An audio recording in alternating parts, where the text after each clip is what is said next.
Welcome to the Bravo Papers, a safe space for all us Bravo fans who love to analyze, deconstruct, and talk about our favorite Bravo shows ad nauseum. So join me, Bravo and Botox, and we'll catch up on all the Bravo news and read way too much into our favorite shows and Bravo celebrities.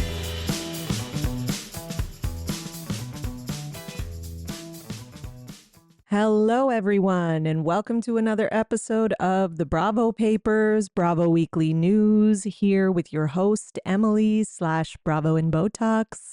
I hope you are all having a fantastic day and that your Monday is, as least painful as possible. Okay, I know that that's tough because Mondays are Mondays, but or who knows, maybe you don't work the traditional schedule. Maybe you're off on Mondays.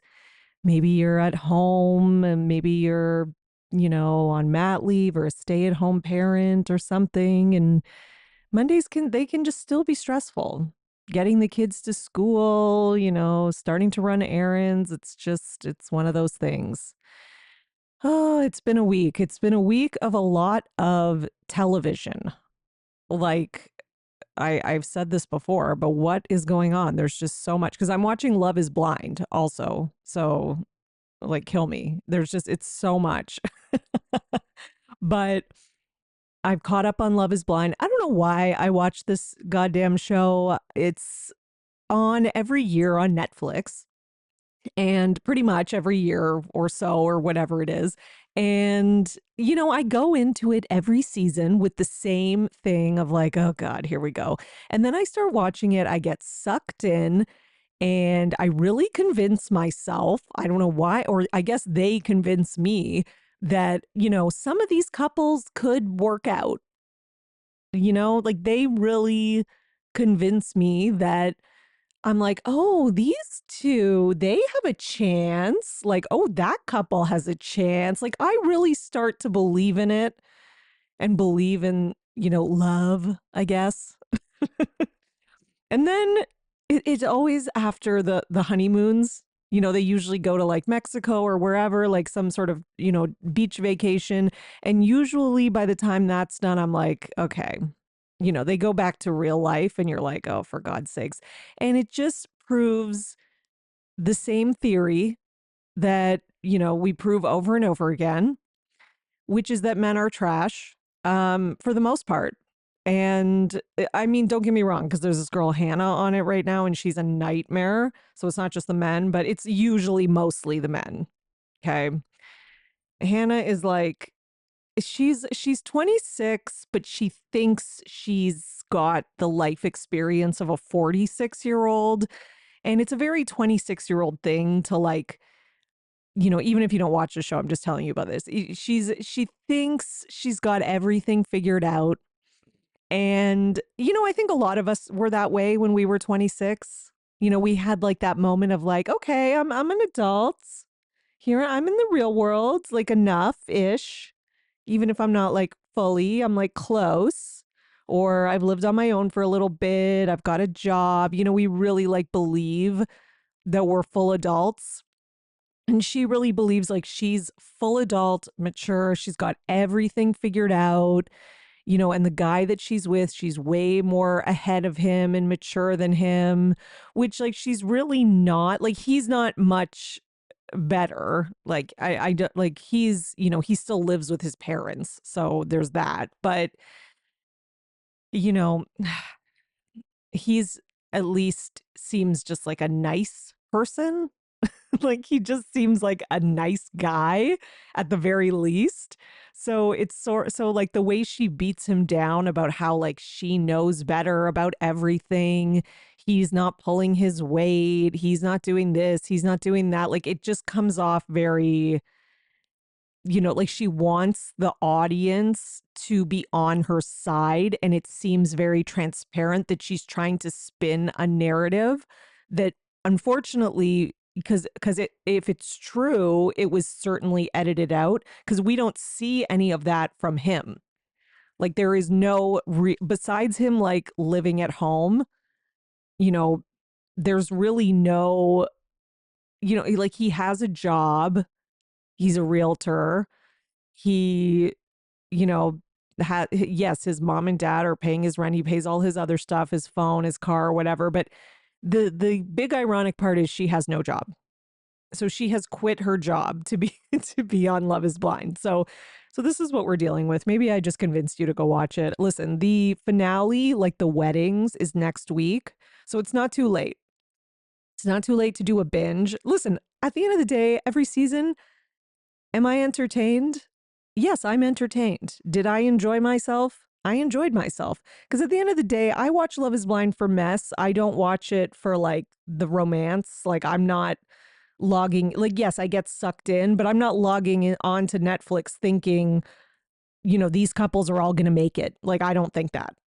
Like, and then even when I do get convinced, once the letdown comes, I'm always like, yeah, that's I know the letdown is coming. And I enjoy the mess, the ride of the mess. So there's that. Okay, now let's get into Bravo. Lots of housewives shows, Salt Lake City, New York, OC, and Potomac. It's crazy. And sometimes I forget about Potomac because it's on the weekend. And I don't know why in my head that's like separated. And then I'm like, oh yeah, the Potomac's on and it's on tonight because it's Sunday morning and I'm recording this. I have to say to everyone listening, whether you're a former Potomac watcher and you've kind of fell off, or you are a watcher currently, I'm going to say I'm really enjoying this season. It has my recommendation. I think if you stopped watching Potomac, don't blame you because I know they've had the last couple seasons have been rough, not great. But this season, we're only 2 in, although I saw a preview for tonight that looks really good. But the first 2 episodes were really, really good. Like taking Robin and Candace out, I think was very much the right decision. And it has just created a new dynamic. There's fresh new people that are have really good personal storylines. Like there's one newbie who's kind of reminding me of Bronwyn in the sense that she's got an interesting personal storyline in that her and her husband are divorced, but they're still living together, but they're seeing other people and their daughter doesn't know about it. And she's very the new one is very she's she's very news anchory. Like she has a news anchor kind of voice. But she doesn't come off as fake.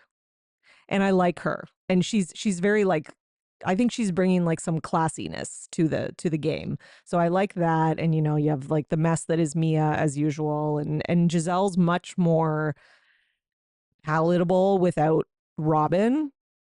And I don't know, you heard it here first, but this might be Wendy's last season. But either way, it's, the dynamic is good. So I think it's going in a good direction.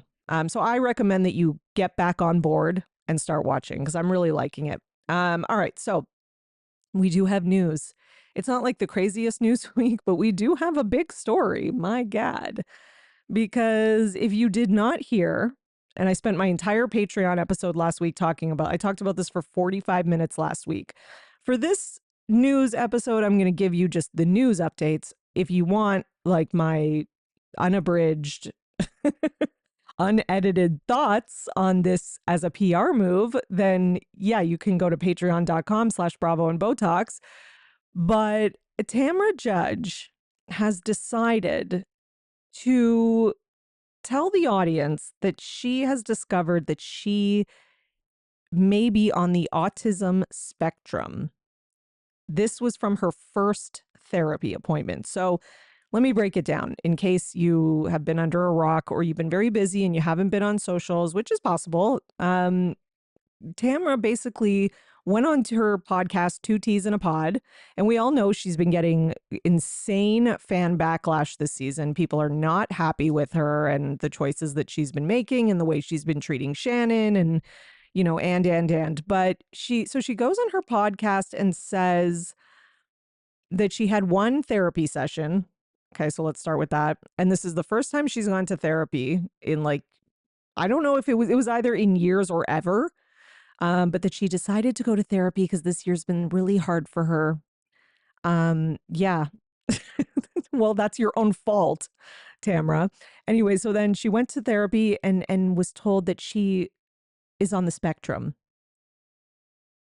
Okay, I'm pausing for like dramatic effect here.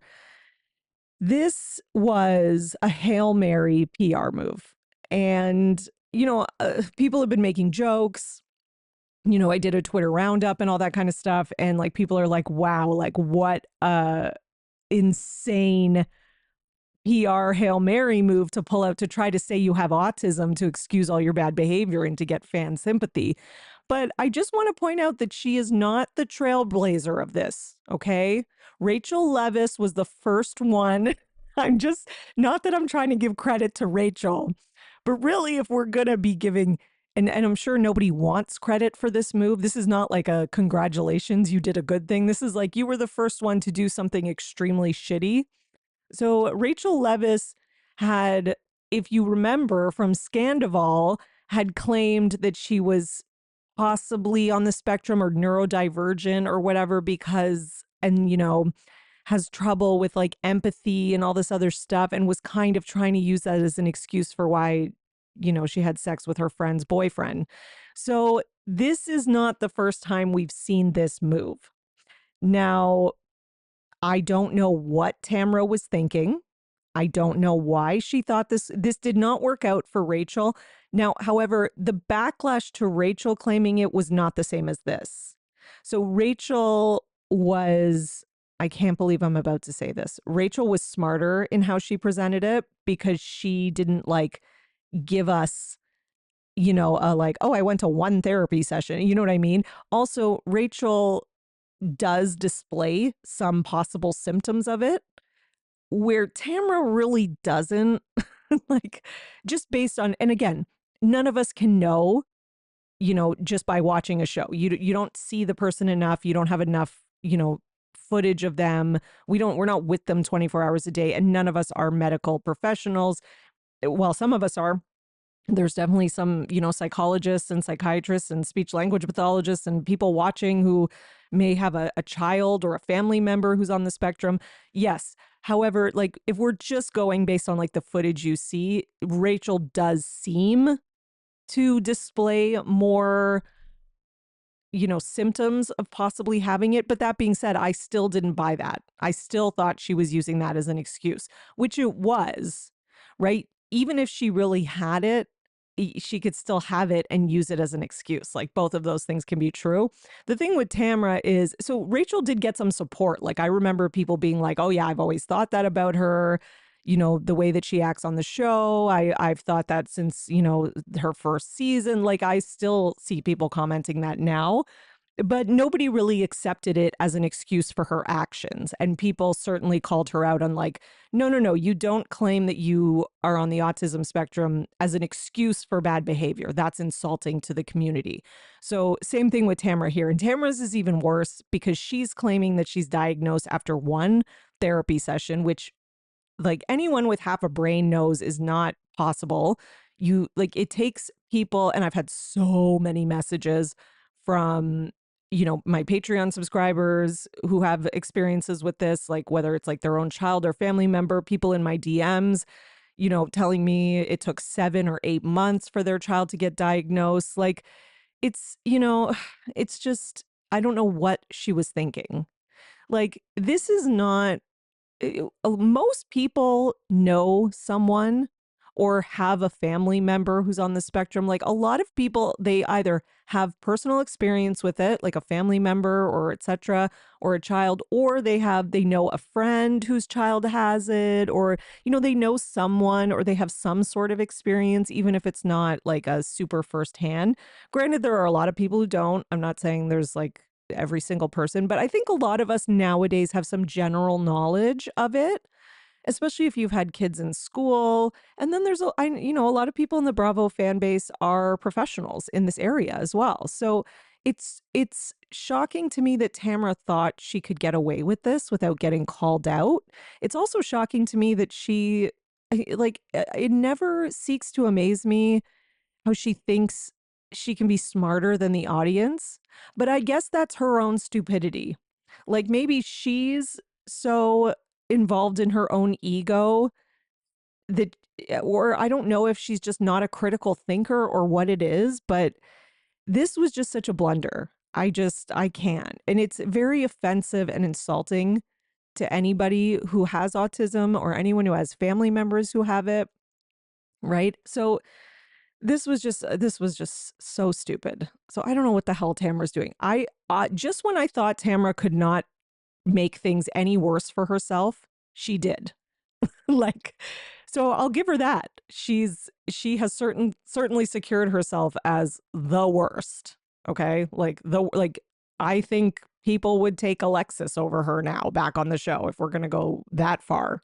So obviously after announcing this on her podcast, the backlash was swift and aggressive, as, you know, is completely justified. So Tamara pulled back. Okay, she pulled back pretty quickly. Let me just find what she said. Even though, so that she posted this on her Instagram story on create mode, of course, even though I check almost all the boxes, it's an ongoing evaluation and I will continue to figure out more through therapy. Thanks for all your DMs. Not sure I'm ready for this ride. Okay, so we're already backtracking. You know, this was within a very short period of time after this was making its rounds on social media. And so there was that. And then she started to backtrack even more. So just the fact that she went from like, I'm on the spectrum, like that was what she said on the podcast. I'm on the spectrum. And then you have Teddy's flashes over to Teddy's face being like, you know, so she didn't say like, I'm getting evaluated. Like, that's not what you said. Okay. Now you're saying that now that you're getting the backlash. Right. So now all of a sudden it's an ongoing evaluation. I check most of the boxes. Like now she's like trying to walk it back. So then after much more backlash that went on all day, she posted this like, I don't know, 3, 6, 9, like 9, 7 or 8 paragraph statement saying, I started therapy because this year has been really hard on me. I started feeling really insecure. I was having intrusive thoughts and I didn't want to leave my house unless I had to. I even considered just being admitted into a mental health facility. Okay, so she's doing the Tom Sandoval now, or the Jax Taylor, in my opinion. It's like, okay, the autism thing backfired, you know, extraordinarily. So now let me imply that I'm possibly thinking of self-harm or so. Like, that's what I get from that. She didn't say that directly, but there's an implication. I started having intrusive thoughts, being admitted to a mental health facility. Okay. I don't know. That's just, I can't trust anything Tamara says. So in my conversations with my therapist, who I've known for years, we talked a lot about over the course of 2 hours. And she told me that many of the things about me, like how I process information, my sensory issues, my social anxiety, my aversion to eye contact with new people, my not wanting to be out of my routine, etc., were all signs of being on the spectrum. Now, on the spectrum is such a broad term. I don't really understand it fully. Okay, so maybe then you shouldn't speak on it. How about that? And my therapist told me more evaluation was needed. But when I sat down at the mic to record my podcast 15 minutes later and my head was spinning from what she had said, I had no time to process things or even talk to my family. Well, I mean, that's your own fault. You did have time. You didn't have to bring that up on the podcast. You chose to bring it up. Like, it's like she accuses Shannon of playing victim all the time, but nothing is more playing victim than, you know, trying to say you're a victim of your own actions. Like, you chose to bring it up. You are trying to say that you are on the spectrum for sympathy. And now you're trying to go with the mental health facility and intrusive thoughts things. Like, you are the one who plays victim. No, you don't cry and break down and storm out as much as Shannon. So it's not as clear to see. But Tamara is the one that plays victim if you really break it down. So then she says, I was emotional. I just blurted it out. She did not just blurt it out. Like, go watch the clip. It was not a blurt out. Afterwards, my instinct was to have it removed, but I'm used to being so open with everything. And then she starts talking about how the processing this with the onslaught of negative comments has been horrible. So it's our fault, guys. If you know me, you know I don't like to look weak or play victim, although that's exactly what you just did. I hate labels, etc. Okay, where else? And then she starts talking about how she doesn't like to play victim, but she has past trauma that is deep and painful that she suppressed for 15 years. She's finally getting the help she needs and she's proud. She thinks the best thing is to move forward more privately until she gets into a better mental space. Okay, yes, I'm admitting I'm weak and I'm okay with that right now. So I skipped a few parts just to give you kind of the abridged version of what you really need. So not playing victim, but here's all the reasons of why I'm a victim. That's Tamra Judge. Okay. So listen, like I can't. I'm glad that's over. And I'm glad that everyone called her on it because there was a time where I feel like people would have been pretty sympathetic. Or if you like play certain cards with PR moves, like I even felt this way during Scandival with Rachel, that she could play certain PR, cards and people were falling for it. But I don't know if it's because Tamra's older and Tamra doesn't have as much Tamra doesn't seem, I don't know how else to say it. Tamra doesn't seem as dumb as Rachel and as like naive as Rachel Rachel had like a naive vibe. So maybe that's why Tamara's not getting away with it as much. Or maybe we all learned from Scandival that not to, when people show you who they are, believe them, which I think some of us learned, but there's still people who didn't learn that and are, believing Jack. So I don't know. So meanwhile, Eddie Judge says that he will always support the real Tamra, not the TV Tamra, blames editing for her portrayal this season. So he made a couple comments in replies on Instagram comments saying, somebody commented on his post saying, I'm glad no matter what, you will always think your wife is right. And then Eddie said, it's not that difficult. The TV is not the same Tamra I married and love. I'll support her always because I know the real Tamra. The message is for everyone who currently have these toxic people in their life. Winky face. And then someone said, is divorce in the books? I'm sorry if it is. Marriage is hard and being on TV makes it that much harder. You're a great guy with a big heart, wishing you well. And he says, never. I love my wife to Mars and back. Well, the real Tamra, not the TV show Tamra that has been adversely edited. Here's the thing, though. So you're admitting basically that Tamra is not being her authentic self on TV. She's playing a character or putting on a persona or whatever. So how are we supposed to believe then when she comes on her podcast and starts saying that she's on the spectrum? Is that a storyline for the show? Is that the real Tamra or is that the pretend Tamra?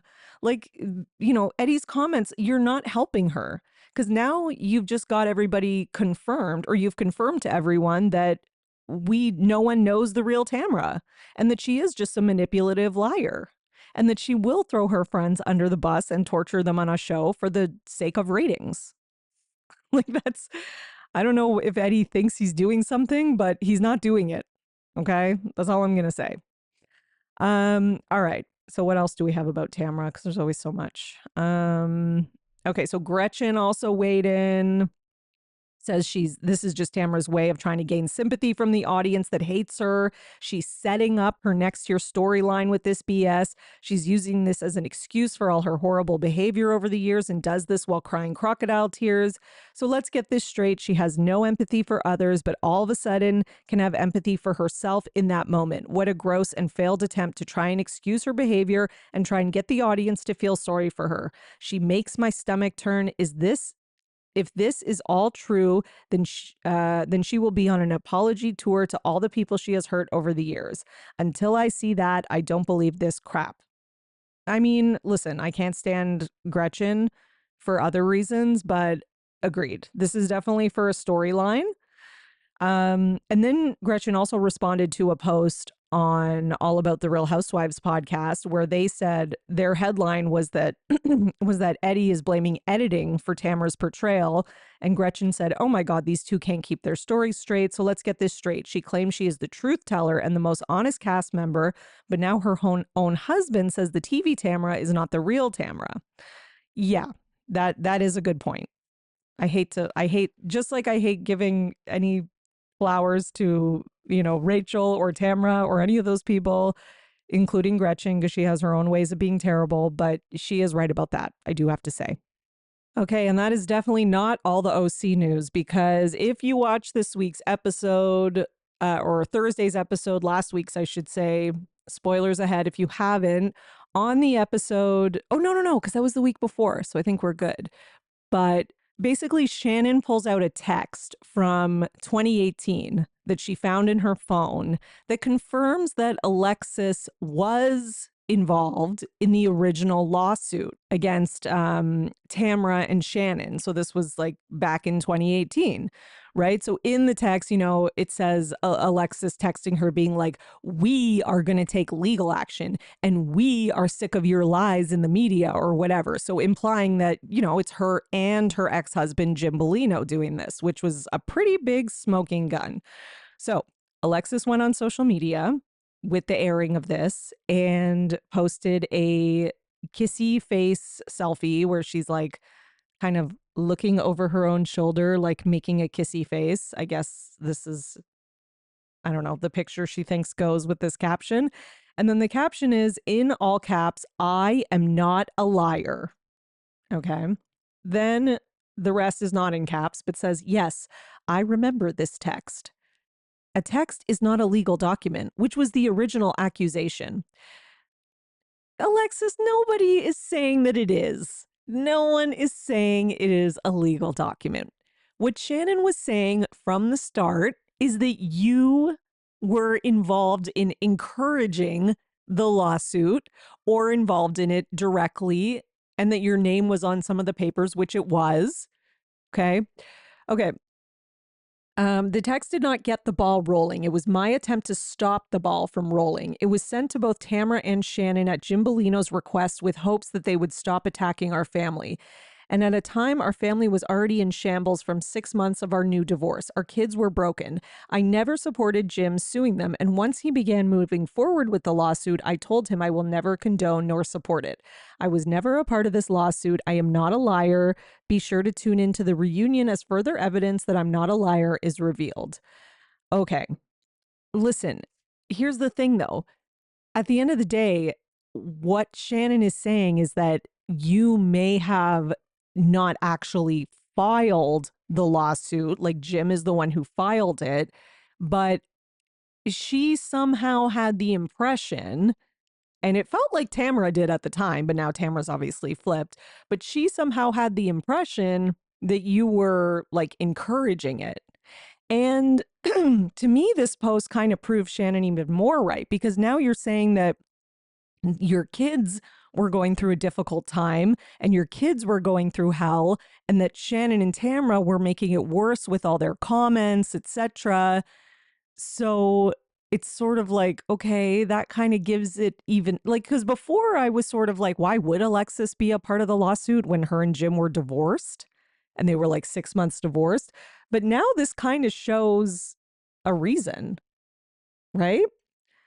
So at the time, our family was already in shambles. Yeah, Jim Bellino's request with hopes that they would stop attacking our family. So that to me kind of says that, yeah, like we were divorced, but we were still in agreement that them attacking our family was wrong or whatever, right? So that's why I'm kind of like, this is why you need to talk less. Okay, a lesson to Tamra and a lesson to Alexis. Alexis should not have posted this. If you've got receipts that you say show you're not a liar and you bring them to the reunion or whatever, let's just go with that. Okay, because this post to me actually makes it worse for you. Like you are kind of proving Shannon right. And I'm sorry, but like at the end of the day, she can say that her intentions were this, her intentions were that. We don't know. All we have is like, we don't know what's the truth from Alexis, because she has kind of come in with ulterior motives. And the only thing we can go with as facts is that text and the fact that Jim did actually sue them. So yeah. All right. Now we do have a couple other small kind of OC stories. The first one was, this was floating around online and it was pretty funny because people were making a lot of memes and stuff. But there was rumors floating around that Alexis Bellino's ex-husband, Jim Bellino, is now dating Elizabeth Lynn Vargas. So there was a picture of the two of them seemingly at dinner. He's got his arm around her. They look kind of happy. And, everybody was freaking out about this. Elizabeth Vargas was on like one season of OC, the COVID season. It was a terrible season.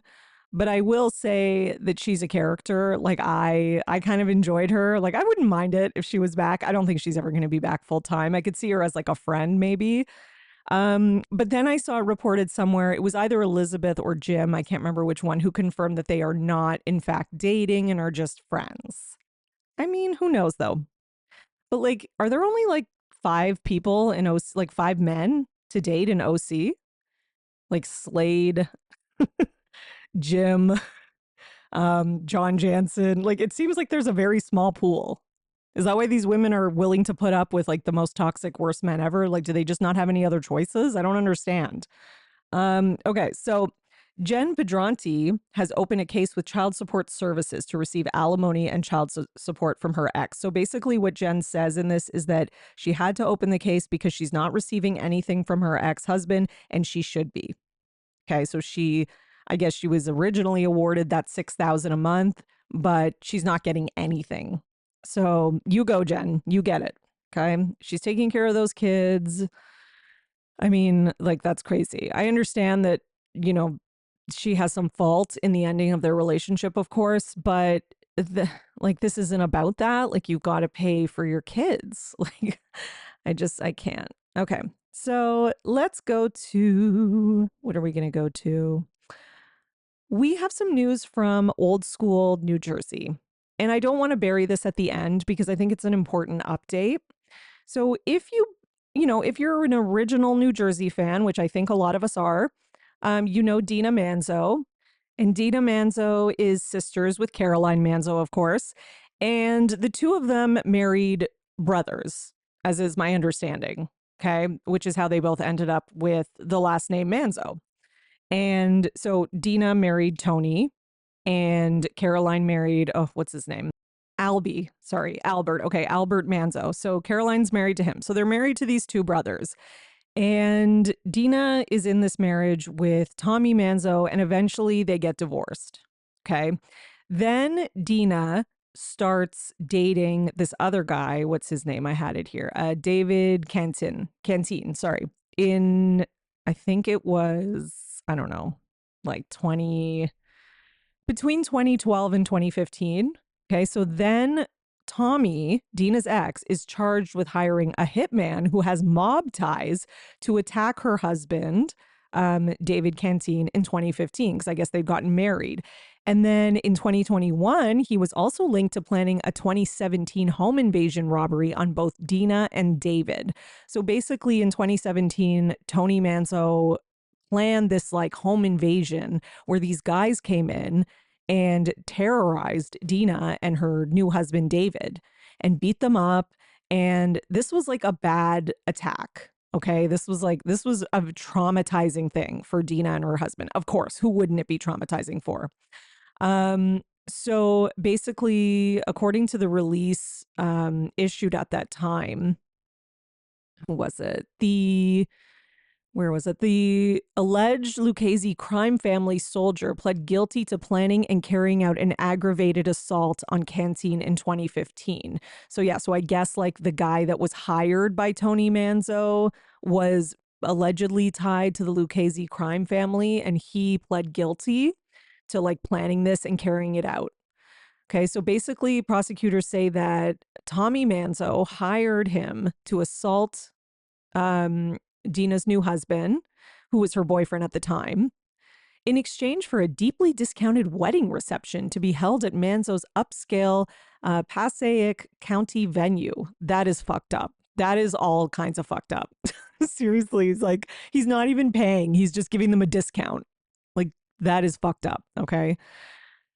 Oh, okay. So anyways, the other thing is that Thomas was upset that, Canton had an ongoing relationship with his ex-wife, Dina. So this is like a classic abuser, right? Like he's like, we're getting divorced. I can't have you, but nobody else can have you. And anyone who tries to have you, I'm going to have them beat up or killed, right? Like that's basically what this is. Like this is like a psycho ex.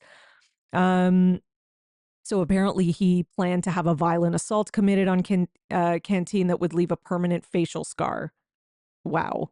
Okay, so they followed Dina's boyfriend to a strip mall in New Jersey where they attacked him in a parking lot. Okay. They used a dangerous weapon, namely a slapjack, with the intent to inflict serious permanent injury, which is crazy. Okay, so the soldier guy, during his plea of guilty, he never mentioned that he was involved in this actively, directly or indirectly with Mr. Manzo. And basically, Tommy's lawyer kind of used that as evidence to exonerate Tommy Manzo. Like, oh, well, the soldier guy didn't say that Tommy was involved. But then in 2017, we had the attack on on Dina, sorry, not Dino, on Dina and David. Okay. So this was just a month before they were meant to get married. Okay. There was a brutal home invasion and they attacked her and her husband. The husband was badly beaten and they were tied up in their New Jersey townhouse. Their personal belongings, including Dina's $60,000 engagement ring, were stolen. Wow. Okay. So after this, they permanently moved to the West Coast. I mean, God, can you blame them? But like, how fucked up is it that they would even have to do that? Okay.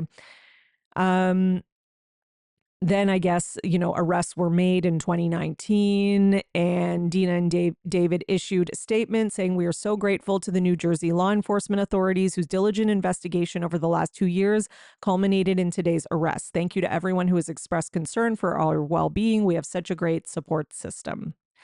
Okay. So now it's 2024, obviously, and Tommy Manzo has been convicted. Okay.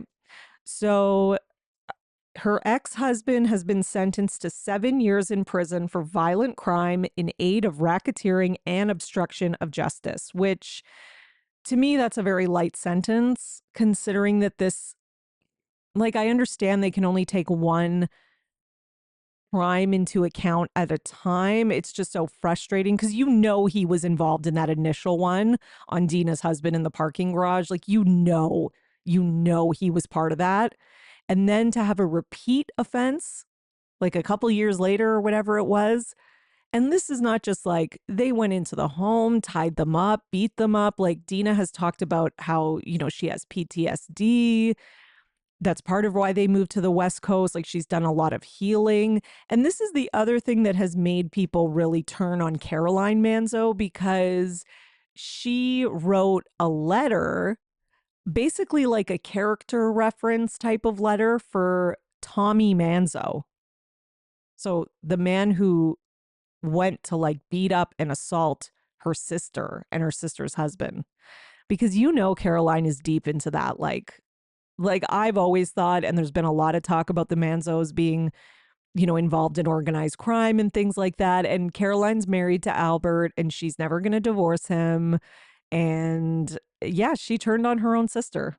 She turned on her own sister to stay true to this crime family and to stay true to, her brother-in-law, which is all kinds of fucked up.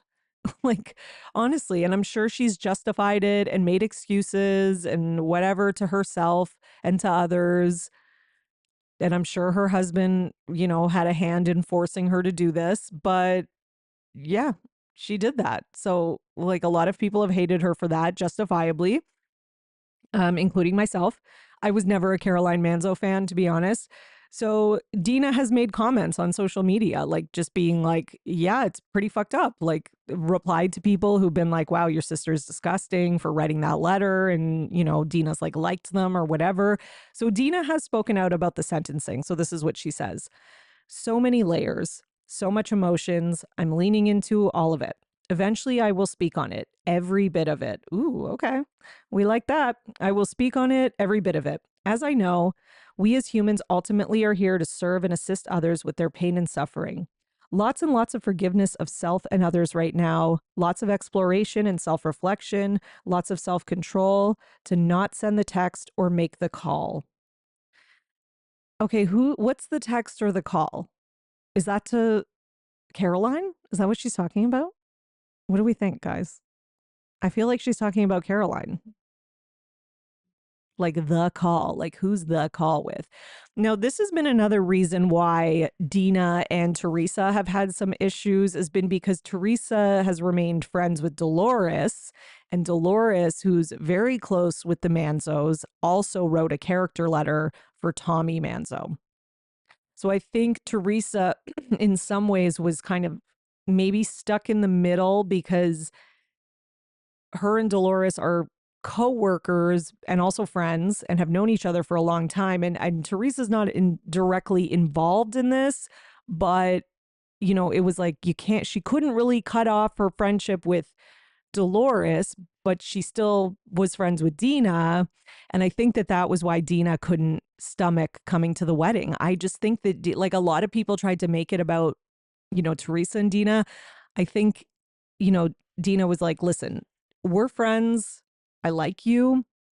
But at the end of the day, you're always going to have this connection to Dolores because of Real Housewives of New Jersey, which fine.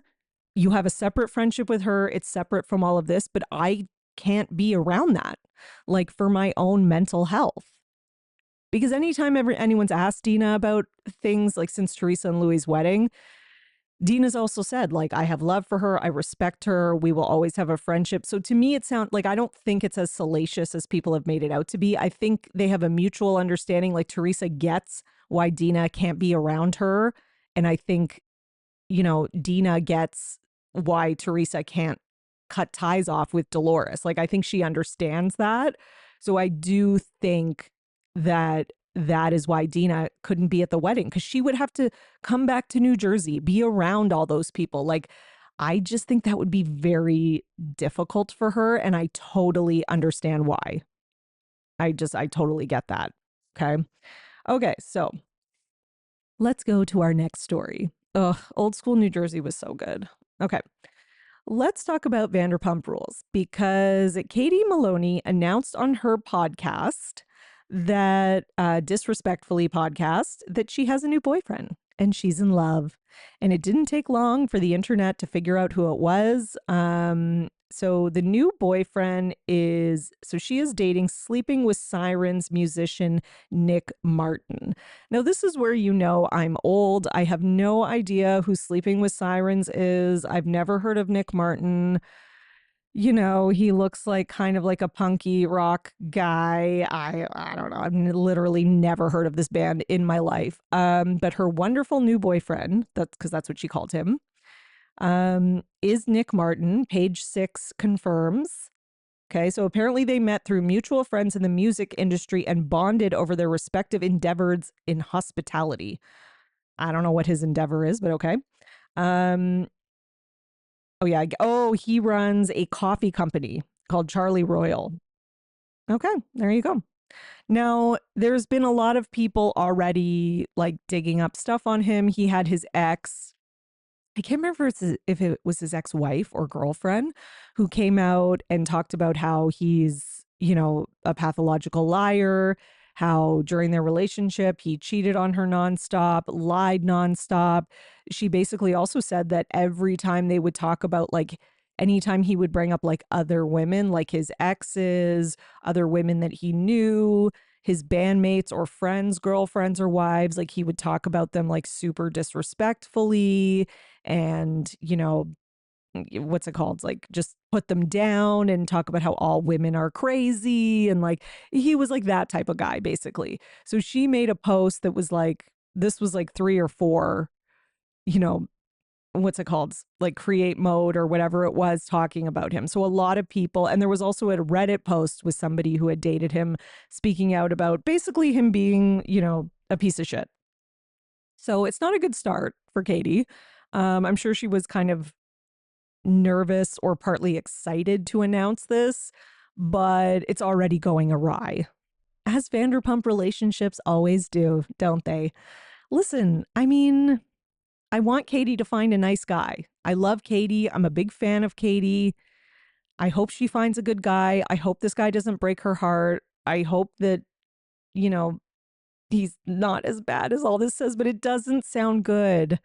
But what I'm not going to do is be blaming Katie, because I think a lot of times we get like a girl will start dating a guy who might have red flags and things like that. And people just fully go in on the woman as though she's the villain almost, or she's such an idiot for choosing him and da da da. It's like some people just have to figure things out on their own. Some people just have to, like, you can be told these things, and the other person on the other end who you've had intimacy with, who you've slept with, who you've shared these like really private moments with, and like they can convince you that they've changed or they were an immature idiot in the past or whatever. Like he's like 41 now, like I've grown up. Like they can convince you of all that stuff. So I'm here to just support Katie for now. I'm keeping my eye on this guy. And I hope that if he is a POS, which it seems like he probably is, that he shows his cards soon so she can get out of it. That's all I can say. Okay. What is our next story? Let's talk about the Real Housewives of Potomac. Because, oh yeah, wait, we have one more Vanderpump Rules story, which is that Rachel is walking away from her podcast and moving on from having one foot in the door of Vanderpump Rules to focus on her new values and healing journey. Wasn't she doing that like 5 years ago? Like there was one of the reunions, the one where she broke up with James, where she was moving on from Vanderpump Rules. Then she didn't come back to Vanderpump Rules last season because she needed to go on her healing journey and move away from the show. And then she spent the last year and a half or 2 years again talking about Vanderpump Rules nonstop on this podcast. And now again, she's moving away. So I'll believe it when I see it. She was never, this is why, like, you can't believe anything that these people say. Her, Tamra, these manipulative, lying people.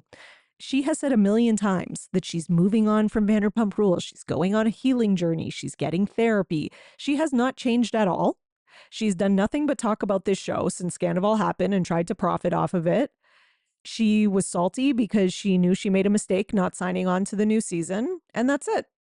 And now she's run out of topics and people have stopped listening. And the only reason anybody ever listened was to like grab a sound clip to, you know, put on their Bravo account and float around on Instagram or social media. And no one gives a shit. Everyone's over it. No one cares. Like she'll be forgotten like a lot of other reality stars are in the next 10 years. Okay. So Rachel is not doing her podcast anymore. And we all thank her for it. Like, I don't know who is really listening to that. Okay. Meanwhile, on Potomac, Mia is speaking up about Gordon. So first she put up a post that said, question for the people. Should a wife who worked during her entire marriage be responsible for paying her soon-to-be ex-husband alimony because he's 30 plus years older than her and says he can't find a job? Okay, here's the thing, Mia. It doesn't matter whether he should, you know, maybe ethically, or it doesn't matter what people's opinions might be on this, right or wrong. It's what is legally true. If you make more money and you get divorced and he can't work or whatever the case is, you might just have to pay him. Sorry. Like it sucks. I can agree with her on that, especially if all the stuff she says about him being abusive, etc. over the years is true. But, you know, at the end of the day, people get divorced all the time and they have to pay alimony, you know, whether they like it or not. Like it's like, I don't know what Mia's thinking here, but like maybe she just doesn't understand. It's not about like the morality of it or whether you agree with it or not. Like legally, he may be entitled to some sort of support. Okay, so then she posted this long ass Instagram post where it's like a picture of herself with writing on top, where basically she says she's tired of protecting Gordon. Okay. She talks about how they met at the men's club Charlotte when she was only 19 years old. He would come into the club during certain seasons and spend endless amounts of money. Naturally, I was fresh bait.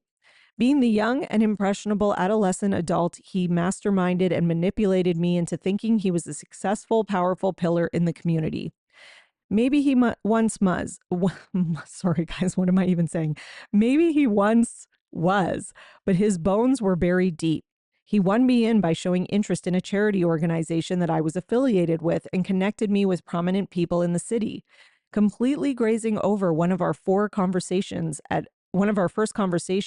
with his very vague request. Sorry, she wrote it on the tiniest little font, so I'm struggling. I'm looking for a woman who will make me a kept man. He would teach me what he knew in business, but needed me to be his worker bee. Okay, so you kind of knew you'd be working and maybe paying alimony one day. I'm just saying. When I tried to distance myself, he started showing up at my home unannounced and told me if I didn't follow his guidance, then I would never amount to anything. This is exactly how the first couple of years went. Trapped, confused, yet still found my way through it all. My 24-year-old self is now sitting at the head seat at the executive table, running a multi-million-dollar business, providing for my children, driving custom cars, traveling the world. What many would call the dream life. What my soon-to-be ex-husband failed to share was that the excessive spending and lavish gifts were soon going to end, as he didn't know when to stop spending and he didn't know how to stop buying women. After walking in on him having sex and making out with a friend of mine in our home, I soon decided that this was not what I wanted nor deserved. So I followed my heart and ran back to my love, Inc.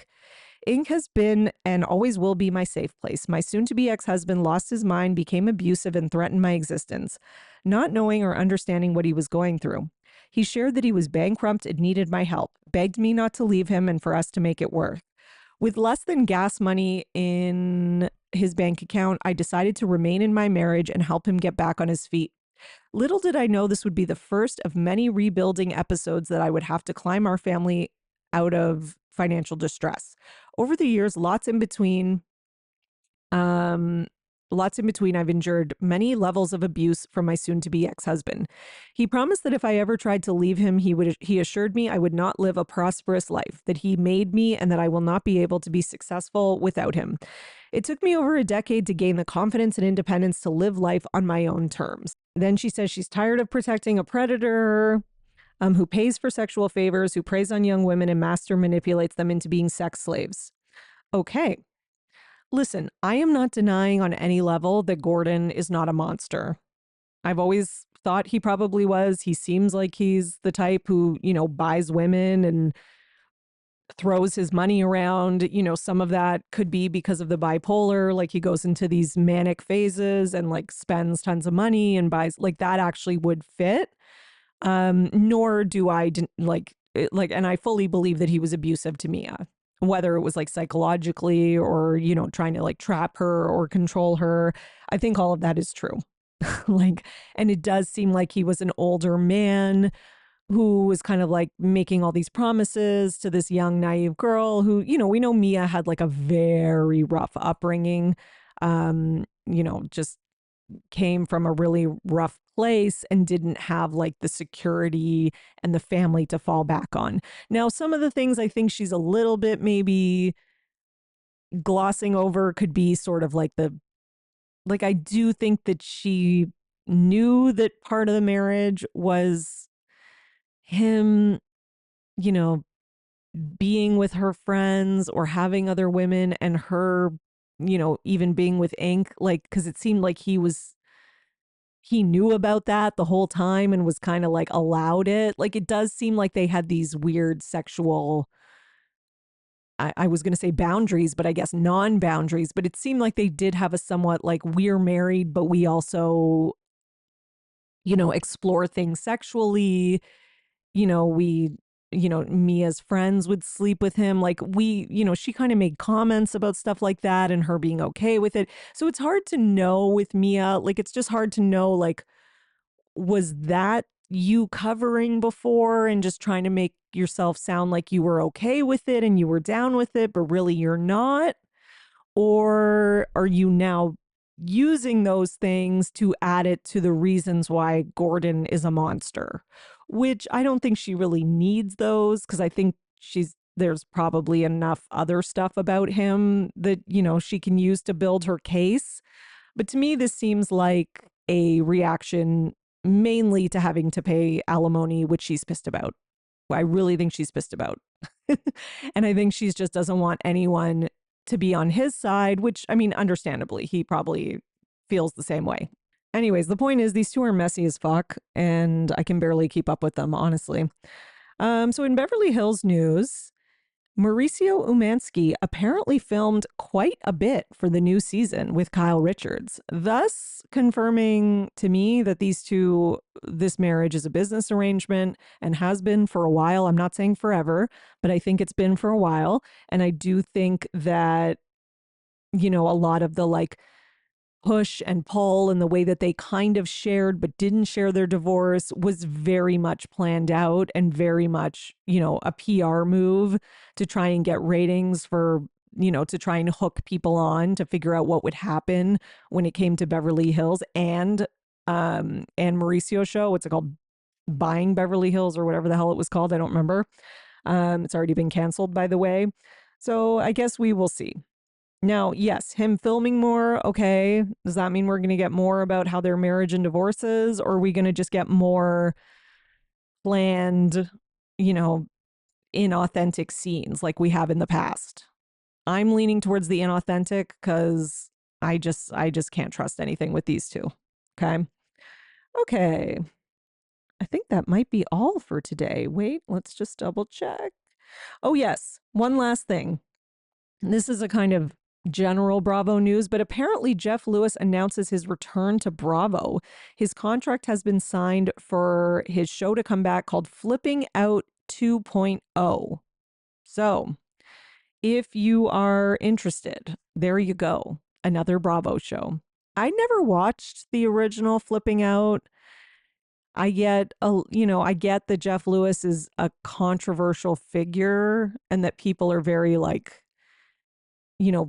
there's a lot of negative stuff out there about him, but it seems like people, he still must have a fan base because he's got this radio show that a lot of people listen to, and he keeps his foot in the door when it comes to Bravo. So yeah, I guess he's clawed his way back on TV. So we shall see how that goes. I might check it out. I'm not going to lie. I'm not a big Jeff Lewis fan. I don't really know much about him because I didn't watch that other show. But I know there's a lot of people who hate him and say he's terrible, but I wouldn't mind I don't know. I'm just, I kind of like those house shows and yeah, I don't know. I just want to see. I'm curious. Might watch an episode or two. Okay, everyone. I hope you all have a fantastic week. Thank you so much for joining me. It is always fantastic and fun to be here with all of you. And until next time, you are now in the know for everything Bravo. Bye. Thanks for listening, everyone. Your support really means everything to me, and this show wouldn't be possible without you, the listeners. So please, if you enjoy the podcast, leave a 5-star rating and subscribe so you don't miss an episode. For more, you can join my Patreon, patreon.com/bravoandbotox, and for $5 a month, you'll get 4 extra podcast episodes a month. You'll also get early releases of Bravo Paper episodes and more. Please also subscribe to my YouTube channel at The Bravo Papers and follow me on Twitter, Instagram, at Bravo and Botox and at The Bravo Papers. If you'd like to buy me a coffee, you can at buymeacoffee.com/Bravo and Botox. Send your love through some much needed caffeine. And any guest that was on today's episode will be in the show notes, all their social media and contact information. So thank you so much, everyone. Keep overanalyzing Bravo.